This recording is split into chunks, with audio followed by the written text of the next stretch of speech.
बच्चू कडूंच्या आंदोलनात राजू शेट्टी, वामनराव चटप, महादेव जानकर, रविकांत तुपकर झाले सहभागी। आंदोलकांसोबत रात्र काढली रस्त्यावर। हजारो आंदोलकांनी अडवले नागपुरातले 4 महामार्ग। आज रेल रोको आंदोलन।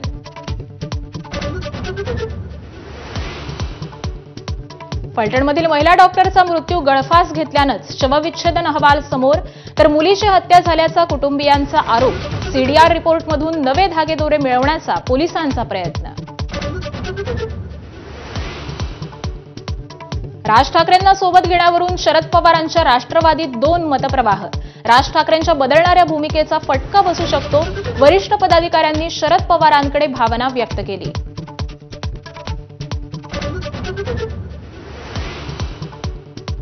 मनसेच्या मॅरेथॉन बैठकांचा आज सलग 3रा दिवस। राज ठाकरेंच्या शिवतीर्थ निवासस्थानी आज होणार मनसेच्या केंद्रीय समितीची बैठक। मतदार याद्यांवर विशेष चर्चा होणार असल्याची माहिती। केंद्र सरकारच्या कर्मचाऱ्यांसाठी खुशखबर। 8व्या वेतन आयोगाला मंजुरी। 50 लाख कर्मचाऱ्यांना होणार फायदा।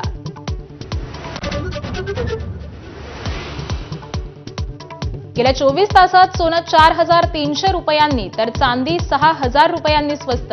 सोन्याचा 1 तोळ्याचा दर 1,18,200 तर चांदीचा दर 1,45,000वर। मोबाईलवर अनोळखी नंबरवरून कॉल आल्यास व्यक्तीचं नावही मोबाईलवर झळकणार। केंद्र सरकारची कॉलिंग नेम प्रेझेंटेशन सर्व्हिस सुरू करण्याच्या दृष्टीनं पावलं।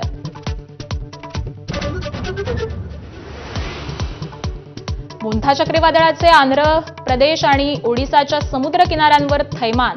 एका महिलेचा मृत्यू। हजारो लोकांना सुरक्षित स्थळी हलवलं।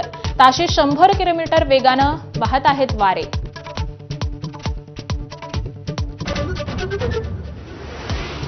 भारत आणि ऑस्ट्रेलिया दरम्यानच्या T20 मालिकेला आजपासून सुरुवात। अभिषेकचा जलवा आणि सूर्यकुमारच्या फॉर्मची उत्कंठा।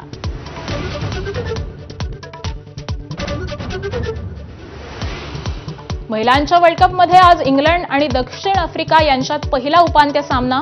2017 आणि 2022च्या पराभवाचा बदला घेण्याची आफ्रिकेला संधी, पण यावेळी इंग्लंडचं देखील पारडं जड।